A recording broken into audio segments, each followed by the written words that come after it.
Hello students, आज की video में डिस्कस करेंगे पार्टीशन डिफरेंशियल इक्वेशन के फंक्शन के बारे में। जानेंगे कि आंशिक अवकलन क्या होता है, इसके बारे में आज की वीडियो में डिस्कस करेंगे। तो चलिए शुरू करते हो, जानते हैं कि आंशिक अवकलन क्या होता है। तो देखिए स्टूडेंट्स, आंशिक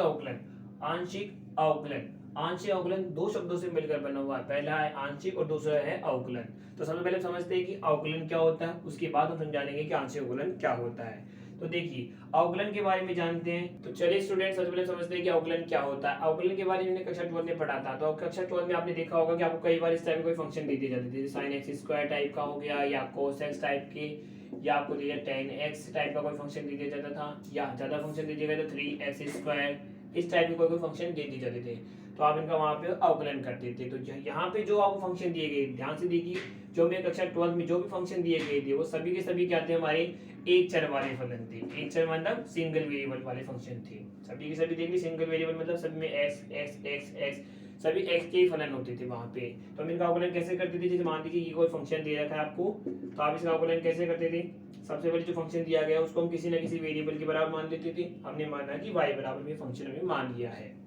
इसके बाद देखिए, अगर देखिए स्टूडेंट, अगर मैं यहाँ x की वैल्यू कुछ भी रखूं, जैसे मान लीजिए x की वैल्यू में 0 रखूंगा, तो y का कुछ ना कुछ मान प्राप्त होगा। यानी हम कह सकते हैं कि x के हर मान के लिए जो y का जो वेरिएबल है वो x, यानी हम कह सकते हैं कि जहाँ देखिए y है ना, जो वेरिएबल है वो x के ऊपर डिपेंडेंट है। इसीलिए यहाँ इस y को तो हम कहते हैं क्या, आश्रित चर। y हमारा क्या कहलाता है? y हमारा कहलाता है आश्रित चर कहलाता है।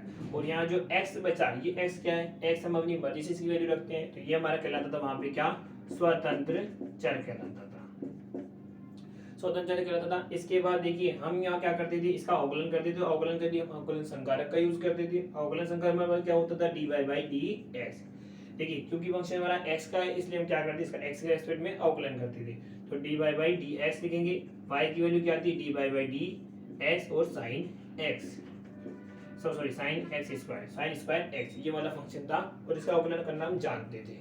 ठीक है, अब हम बात करते थे, यहाँ तो हम ये सब पढ़ के आए क्लास 12 में, ये सब हमने क्लास 12 में पढ़ा था, अब हम बात करते हैं, ये तो हमारा अवकलन की डेफिनेशन हुई। अब हम आंशिक अवकलन पे आते हैं। तो देखिए स्टूडेंट, नाम से पता लग रहा है आंशिक। आंशिक मतलब क्या है, थोड़ा थोड़ा, पूरा नहीं, थोड़ा थोड़ा। तो आंशिक अवकलन कब यूज किया जाता है? तो देखिए क्लास 12 में आपको जो फंक्शन दिया जाता है वो केवल सिंगल वेरिएबल का फंक्शन था। यानी पूरा देखिए फंक्शन जब भी दिया गया है वो केवल आपका x का ही फंक्शन है।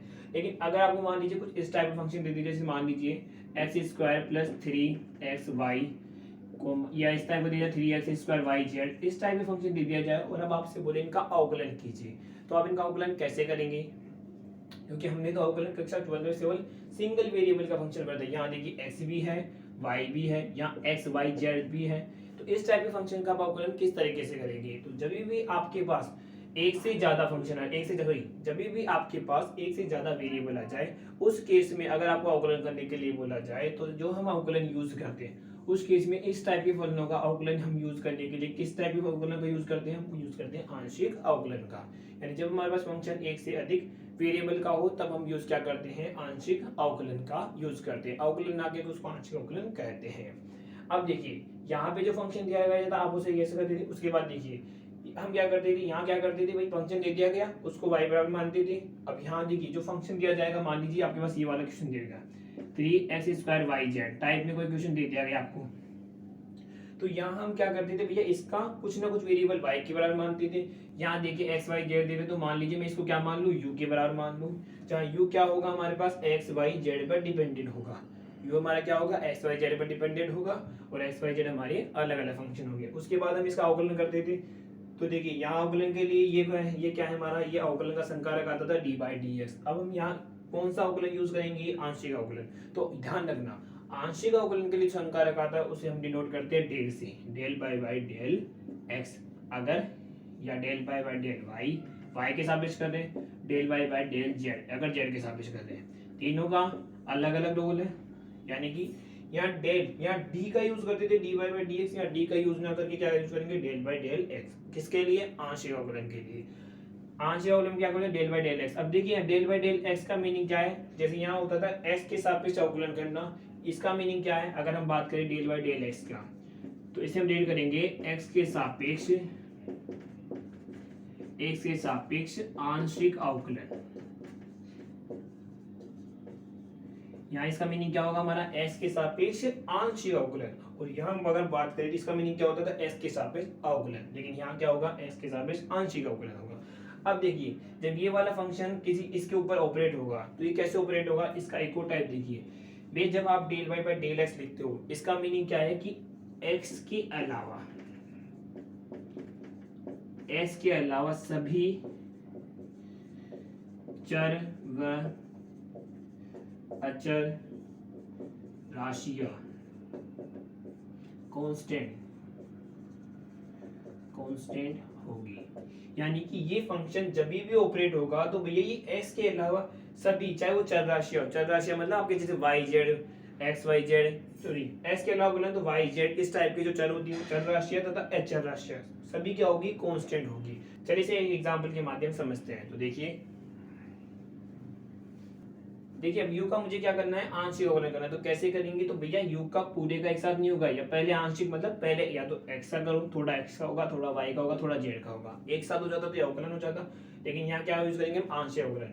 अगर मान लीजिए मैं निकालूं del u by del x, तो कैसे निकालूंगा, देखिए dy बाई dx निकालते थे, यहाँ del u by del x, इसका मीनिंग क्या है कि u का x के सापेक्ष आंशिक अवकलन। तो भैया डेल बाई डेल x हमने लिखा, उसके बाद देखिए u क्या है, u हमारा ये रहा 3x² yz, ये u मिल गया।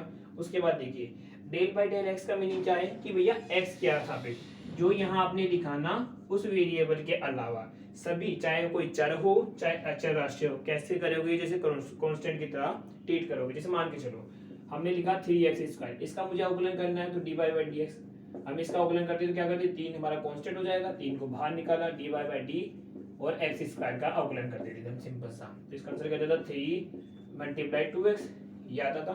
यानी हमने 3 को क्या करा, कांस्टेंट की तरह बाहर निकाल दिया। वैसे ये क्या कहता है भैया, x के अलावा ये x है, इसके अलावा ये 3y और z सभी के सभी क्या होंगे, हमारे कांस्टेंट होंगे। तो कांस्टेंट होंगे तो अवकलन क्या कहता है, बाहर निकाल दो। तो यानी कि 3yz del by del x और x², मतलब x के अलावा बाकी सभी कांस्टेंट की तरह बाहर आ जाएंगे। समझ में आया। उसके बाद देखिए जिस तरीके से हम यहाँ अवकलन करते हैं x² का, सेम प्रॉपर्टी यहाँ भी लग जाएगी। तो 3yz x² का अवकलन क्या होता है हमारे पास 2x, क्योंकि देखिए x ये क्या कहता है कि सिंगल वेरिएबल के सापेक्ष अवकलन करो, और हम यहाँ क्या, इसका मीनिंग क्या है कि सिंगल वेरिएबल तो x का है तो फंक्शन भी x का ही है, तो यहाँ इसका अवकलन क्या हो जाएगा हमारे पास 2x आ जाएगा। तो इसका आंसर क्या आया, 2 3 6 6xyz,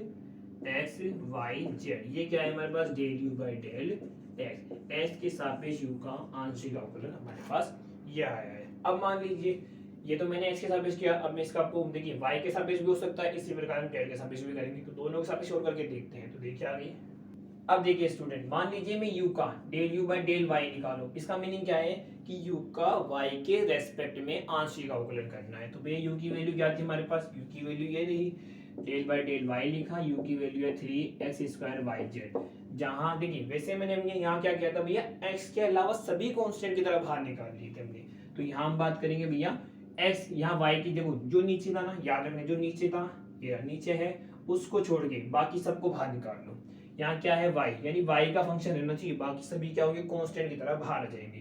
तो यानी 3x² और z, 3x² z ये कांस्टेंट होगी क्योंकि फंक्शन हमारा y का है, और del y by del y, और यहाँ क्या बचेगा y। अब देखिए y का y के रेस्पेक्ट में अवकलन कितना होगा 1, हमारा आंसर आ जाएगा 3x² z। ये क्या आया, del u by del y, u का y के सापेक्ष आंशिक अवकलन। इसी प्रकार आप इसका z के सापेक्ष करेंगे तो आ जाएगा वो del u by del z। देखिए z के सापेक्ष करेंगे तो सारी क्वांटिटी बाहर आ जाएगी और z का 1 हो जाएगा, तो सीधा लिख सकते हैं 3x² y, ये आया। तो आई होप आपको समझ में आएगा कि आंशिक अवकलन क्या होता है। अब हमने जो भी हमने समझा उसको एक बार समराइज करके देखते हैं। तो देखिए स्टूडेंट, अब तक जो हमने पढ़ा उसको समराइज करते हुए मैंने यहाँ अपनी लोकल लैंग्वेज में लिखा है, किसी बुक की लैंग्वेज नहीं है, लोकल लैंग्वेज में आपको समझाना चाहता हूँ कि अभी तक जो हमने पढ़ा उसमें हमने क्या क्या लर्न किया। तो देखिए सबसे पहले हम समझते हैं कि भैया आंशिक अवकलन कब हम यूज करेंगे। क्वेश्चन देख के हमें कैसा पता लगेगा कि भैया जो क्वेश्चन है वो आपका आंशिक अवकलन का है या नहीं है। तो देखिए उसके लिए क्या होना चाहिए, आंशिक अवकलन के लिए दिया गया जो फलन है, जो भी आपको फंक्शन दिया जाए वो कम से कम 2 चरों का होना चाहिए। मतलब अगर आपको आंशिक अवकलन करना है तो जो फंक्शन बोले वो कम से कम कितना होना चाहिए, 2 चरों का होना चाहिए। अर्थात जेड मेरा कोई फंक्शन है, जेड मेरा कोई फलन है, वो किस पे डिपेंडेंट है, एक्स और वाई डिपेंडेंसी शो करना चाहिए, मतलब 2 चरों पे डिपेंडेंट होना चाहिए। तब मैं क्या यूज करूंगा, उसके लिए आंशिक अवकलन यूज करूंगा। उसके बाद आंशिक अवकलन, दूसरा पॉइंट आपको ध्यान रखना है। पहला पॉइंट क्लियर हो गया। दूसरा पॉइंट हमने सीखा कि भैया आंशिक अवकलन संकारक को, यानी कि आंशिक अवकलन जो ऑपरेटर होता है उसको हम del by del X, D से नहीं, del by del X, del by del Y, अगर एक्स के सापेक्ष है तो एस से, वाई के सापेक्ष है तो वाई से, और जेड के सापेक्ष है तो डेल बाय डेल जेड से निरूपित करते हैं, यानी डिनोट किया जाता है। इसके अलावा देखिए तीसरा वाला फंक्शन क्या है भैया, हमने सीखा था डेल बाय डेल एक्स का अर्थ है, मतलब जो आपके पास डेल बाय डेल एक्स है इसका मीनिंग क्या है, इसका मीनिंग है कि एक्स के अलावा, भैया एक्स के अलावा जो यहाँ नीचे है ना, अगर वाई होता तो वाई के अलावा, जेड होता तो जेड के अलावा, जो भी यहाँ नीचे है उसके अलावा, यानी एक्स के अलावा, भैया एक्स की बात कर रहे हैं, एक्स के अलावा सभी चर व अचर राशियां क्या रहेगी, कांस्टेंट होगी। यानी कि अगर मैं यहाँ पे एक एग्जांपल देना चाहूँ तो आप एग्जांपल के रूप में नोट कर सकते हैं। एग्जांपल की बात करें, जैसे मान लीजिए del U by del X मेरा है, और जहाँ यू की वैल्यू हमारे पास क्या थी, 3x² वाई जेड थी, और del Y by del X, ये था हमारा, मैंने बताया था आपको। तो यहाँ भैया एक्स है तो ये डेल बाई डेल एक्स आ गया। इसका मीनिंग क्या है भैया, एक्स को छोड़कर ये जितनी भी राशियां हैं सब बाहर कांस्टेंट की तरह जाएगी, यानी कि ये हो जाएगा 3yz कांस्टेंट की तरह बाहर, और इसके बाद आप इसका अवकलन करेंगे। इस लाइन का मीनिंग ये है। उसके बाद बात करते हैं आंशिक अवकलन में, अवकलन के सभी सूत्र समान रहेंगे, यानी कि जो अवकलन के लिए जो फॉर्मूला होता है, जैसे हम बात करें, अगर हम पढ़ा था tan x का अवकलन क्या होता है, dy by dx, tan x का अवकलन होता है हमारे पास sec स्क्वायर x, ये हमारा tan x का अवकलन होता है। तो भैया अगर आपको डेल बाई डेल x कराना और tan x लिखा, del by del tan x, तो भी इसका अवकलन क्या आ जाएगा, sec स्क्वायर x ही रहेगा, यानी कि आंशिक अवकलन अवकलन के सूत्र समान रहेगी। अब आपके मन में क्वेश्चन आएगा सर ऐसा क्यों, तो देखिए यहाँ ये क्या बात करता है, ये अवकलन वाला कि सिंगल x वेरिएबल का फंक्शन होना चाहिए, तब मैं जाके ये वाला फंक्शन यूज कर सकता हूँ। अब del by del X meaning मीनिंग क्या है, हमने बोला ना कि भैया ये एक्स के अलावा सबको कांस्टेंट बना देता है, यानी कि हम बोल सकते हैं कि वेरिएबल हमारा सिंगल वेरिएबल का फंक्शन आ गया, और जब सिंगल वेरिएबल का फंक्शन है तो ये वाला क्या कहता है, सिंगल का होता है तो सेक स्क्वायर एक्स करूँ, तो इसी की तरह कन्वर्ट हो गया, तो इसका अवकलन क्या हो गया, सेक स्क्वायर एक्स हो गया हमारा। ये चौथा पॉइंट भी हमारे लिए। इसके साथ पॉइंट नंबर 5 क्या है, आपको याद रखना है, यदि u आपका कोई कंटीन्यूअस फंक्शन है, संतत फलन है, तब del square U upon del X del Y बराबर होता है del square U del Y del X. इसका मीनिंग क्या है कि u का पहले आप x के रेस्पेक्ट और y के रेस्पेक्ट में करो, या y या x के रेस्पेक्ट में, वो बराबर ही आता है। इसे हम आगे के क्वेश्चनों के माध्यम से स्टडी करेंगे। इसके अभी फिलहाल ये देखिएगा, अब रिजल्ट ध्यान में रखना है आपको। चलिए स्टूडेंट्स, आज की वीडियो में इतना ही। ये वीडियो आपको कैसा लगा हमें कमेंट जरूर बताएं। वीडियो अच्छा लगा तो वीडियो को लाइक कीजिए, शेयर कीजिए, और अभी तक आपने हमारे चैनल को सब्सक्राइब नहीं किया, चैनल सब्सक्राइब प्रेस कीजिए, ताकि आपको लेटेस्ट वीडियो नोटिफिकेशन सबसे पहले समय पर मिलते रहे। मिलते हैं नेक्स्ट वीडियो में।